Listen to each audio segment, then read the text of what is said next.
This is Entrepreneurs Get Visible, the podcast for people who want more impact, influence, and income. I'm Anna Parker-Naples, and I'll be sharing with you proven methods from leading entrepreneurs that help you get visible as an authority in your field. Because anything's possible when you get visible.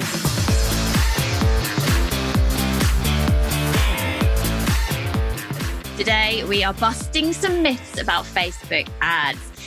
There's lots of misconceptions about what they're good for and what they're not, and a little bit of showing off about I've managed to achieve something organically because ads wouldn't have got this result for me. And today, with my friend Jennifer Spivak, we are going to be diving into this. So hey, Jen, and welcome to the show. Hey, Anna, thanks for having me. So give my audience a heads up about what you do. What's your business? What are you showing up in the world as, and how are you serving people? Yes, so I am the CEO and founder of The Ad Girls. We are an all-female Facebook and Instagram advertising agency. We work primarily with other female entrepreneurs to scale them to 7 and 8 figures with paid ads in a way that doesn't feel gross. And while we are ultimately doing Facebook ads, we actually exist to put more money in the hands of more women. We just see Facebook and Instagram ads as our vehicle for doing that, but everything is about creating more financial opportunity and financial autonomy for women all over the world. Okay, so I've got to ask you, in your mind, what is gross about ads, or what's the perception of things being gross?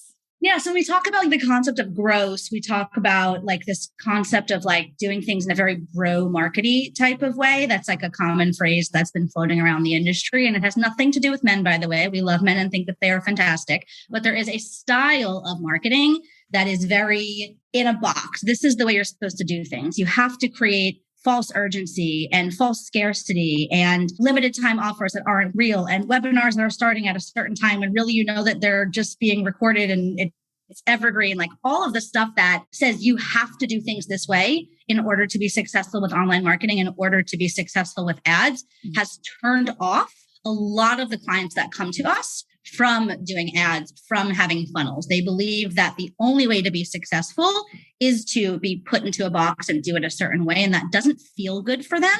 And so again, they've become turned off by it. And when they come to us, we say, you actually get to do this in whatever way feels best for you. Of course, we're going to layer on some best practices. We need to throw those out entirely, but we actually can do things and have you grow through ads on autopilot in a way that truly feels aligned and authentic. I think you're right in that I've seen a lot of my peers decide, I'm not doing ads. It feels too pushy. And that's because the ads don't really represent how they show up in the rest of their brand. Exactly. So I'm curious then about what made you come into this field. You talked about having this wider mission. Yes. Why this? Why this offer? Why this service? Yeah, so it's a little bit twofold. For one, I did go to school for marketing. And so I had this skill set. But the reason that I sort of got aligned with the mission of putting more money in the hands of more women is actually because when I was in my early 20s, I was in a very physically abusive relationship. And I was so fortunate to happen to have a savings account with $1,500 that he didn't know about. And I was able to use that money to get out and move on with my life. And it was a year later when I was starting to volunteer with other domestic violence organizations, because that was part of my healing process, that I learned how uncommon it was, how easy it was for me to get out.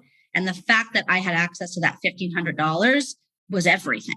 Yeah. And so the more I got involved in that advocacy work, I learned that financial abuse is actually present in 99% of domestic violence relationships. And literally $1,500 could be the difference between life and death, safety and not safety for a woman. And so I just, armed with that information and then armed with my marketing skill set, I just felt like I had to do everything I possibly could to put more money in the hands of more women. Some level, it could be literally, again, that matter of life or death. But at minimum, every woman at some point, maybe not every, but so many of us have been in a job, a relationship, anything that we just ultimately didn't want to stay in. And I never wanted money to be the thing that would have a woman need to be beholden to anyone or anything. So powerful. Bringing up images of, I'm sure you've seen it, the Netflix series Made. That just really brought home for me the perpetual cycle of poverty. And it's often not a woman's fault. It's like you say, that financial trauma and financial abuse that's happened for her. Yeah. So I wanted on this episode for us to really discuss how ads can work I hesitate to say the word authentic, and I hesitate to use the word with integrity, because I often feel in the online space, those two words are done to death to the point that they almost don't mean anything. That's fair. But how do we do this? How do we use ads in a way that fits? What does that look like? Yeah. Let me give you an example of actually using ads in my own business, because it's the perfect, I love this example because I broke all the rules about how you're supposed to use ads. I did things my way based on what feels best for me. And not only does that in and of itself just feel good, and that's actually like a return in and of itself, but the financial returns have been insane. And so this is about, I want to say maybe 2 years ago, I had been growing my business, and some people listening to this may resonate with this. I had been growing my business for a couple of years through word of mouth and referrals, and things are starting to pick up. I was at like low six figures and then mid six figures, and all of that was super exciting. But what was missing is I didn't have control over my own growth. Yes, if I got a referral, yes, somebody heard of me, amazing to be able to grow that way. But I wanted a dial that I could turn up or down on my terms. And that is what I knew ads to be able to provide. However, quote unquote, the way we're supposed to run ads is we need to have this really complex funnel. I need to record a webinar. I need to do a live launch, and I have to constantly create content and add value. And I honestly hate creating content. It's just not my thing. It is not a thing that lights me up. Like I really all of those things were not something that I was attracted to. And it felt like pulling teeth. And I said, no, I'm not going to do something, even if there's potentially a better result at the end of the day, that just doesn't feel good for me. And so what I decided to do, which again breaks all the rules, is just throw up a very simple ad directly to a page where people could book a call with me, cold audiences, people who don't know me. And I would, from there, directly sell them into my service. Now, there are nuances to on the call or on the ad? On the call. So basically, again, like the normal quote unquote way we would run ads, if we were, for example, selling people into a high ticket service like my agencies, is you would have to first have, for example, a webinar and a free download and a nurture email sequence and like all of these things and providing all this value and doing all these free trainings. But I just said, I'm going to show up as myself on the internet. And the right people are going to find me and love me. And they're just going to immediately go book a call with me. No value, no nothing. And then on the call, I'm going to sell them into my service because it's a great service. And that was a very revolutionary idea. And I'm not saying that this is the funnel you should use. I'm saying that it was what was right for me. Mm-hmm. And there are nuances to this. A lot of it has to do with messaging. And we can get into a little bit more of that later on. But at the end of the day, it does break all the rules. You're not supposed to be able to run ads in this way. And I don't know the exact numbers. The hardest part of my business these days is keeping up with the numbers because they change so frequently. But at last time I checked, we've spent something like $50,000 on this funnel, on this very simple ad system. And it's brought in over or close to $1.5 million. Wow. In revenue. And I don't update it. I don't do anything to manage the ads. It just runs. And it's just like my business, again, just grows on autopilot on my own terms without me needing to do anything that doesn't feel like it's correct for me. So I want to just take you back to the beginning of that funnel. So the ads that you put out there, was that you talking to camera? Was that an image? What did you play with? It's an image. So the specific ad that I've used the most, although I've played with a couple of different ones, is actually a screenshot of my feature in Forbes. That definitely helps. Let's not, credibility. Yeah, of course it does. Right. And so it's an image, a screenshot of my feature in Forbes. And the ad is ultimately just talking about my agency and the work that we do and the things that we stand for. And we send people to a very simple, beautiful landing page. And from the landing page, people can click a button to go ahead and book a call. They go ahead and book in a time to speak with me. Part of that process is also filling out a form. So I have some information before they're about to get on the call with me. And then the last piece, and I think this is important, the space in between where people book and when their call actually occurs, we do actually have a very simple nurture email sequence that goes there. I think that space is so often forgotten about. It's just like the normal schedule reminders. And we actually do a lot of additional nurturing there. And the result is that people show up to my sales calls and they say things like, I feel like I already know you. I didn't know you existed 2 days ago and I want to like be your bestie and pay you money. Like, what's the fastest way to do this? I'm starting to tell them about who we are and what we stand for. And they're like, no, I already know. I got it. I know all the stuff. And so we're really able to do this like relationship building on steroids without me needing to create content every day, show up on social media every day. And I'm not knocking that because there are some people that actually is really nourishing for them and they should keep doing it. But I'm not one of those people. I love the sound of how simple this is. I've worked with various Facebook ad people over the years and it always feels really clunky and simple and disconnected. Yeah. So I like what you're saying there. So how then can people really get to grips with how this might work for their audience? So you've talked about you having as part of that ad, this amazing Forbes feature. Not everybody has that at their disposal. So for somebody who's earlier on in their business, what might that look like? All of this, regardless of what the funnel looks like, what your ad looks like, whether you have a Forbes feature or not, actually the foundation of why this particular funnel works has everything to do with messaging. And by the way, big picture with how Facebook and Instagram ads have changed over the years, if you are trying to run ads and you're laser focused on, is this the right funnel? Is this the right target audience?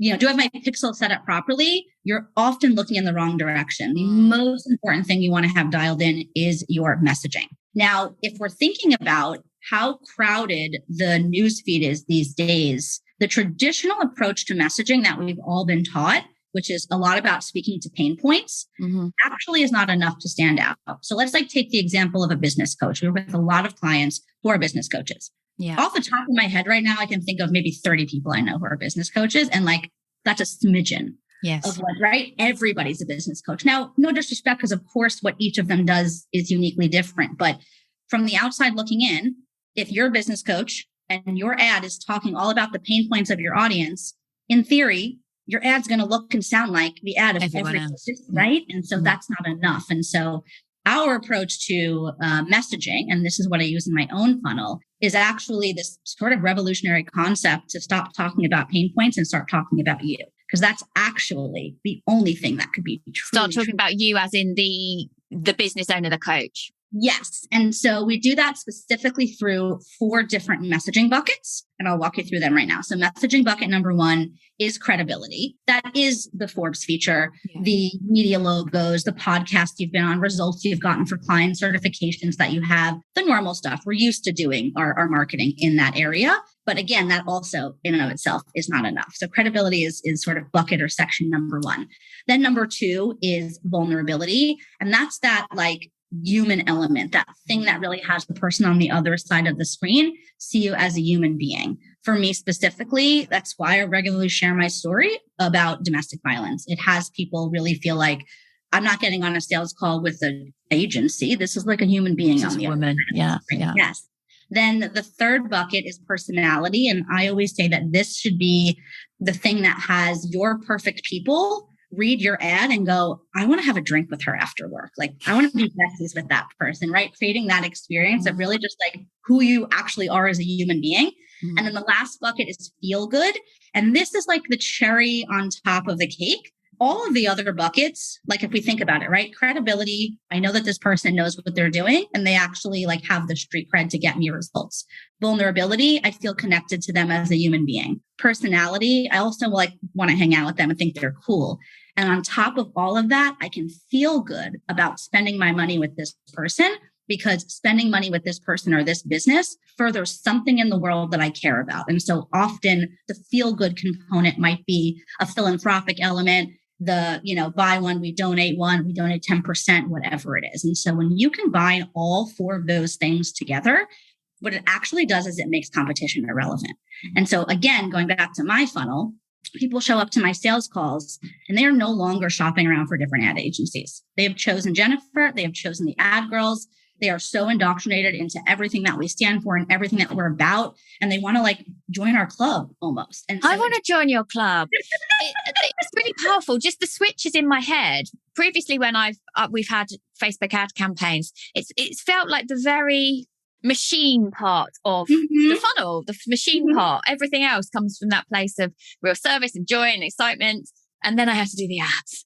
Yes. I have to record the content for the ads in a particular way that someone has told me to do it. And I feel like I've become this robot that's not really me. We talk about that all the time with our clients. It's like, now we are doing marketing. And it's like, whoa, what happened?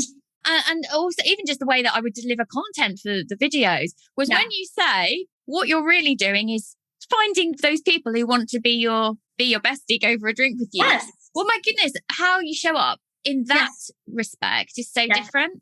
Yes. We talk about this with, similarly with podcasting. People think that the best podcast is going to be the one where there's tons and tons of value and it's serious. No, it's the ones where there's ridiculous stuff happening and you're very natural. Yep, makes sense. So this is really good. And I know you've got something to share with my audience, Jen, haven't you?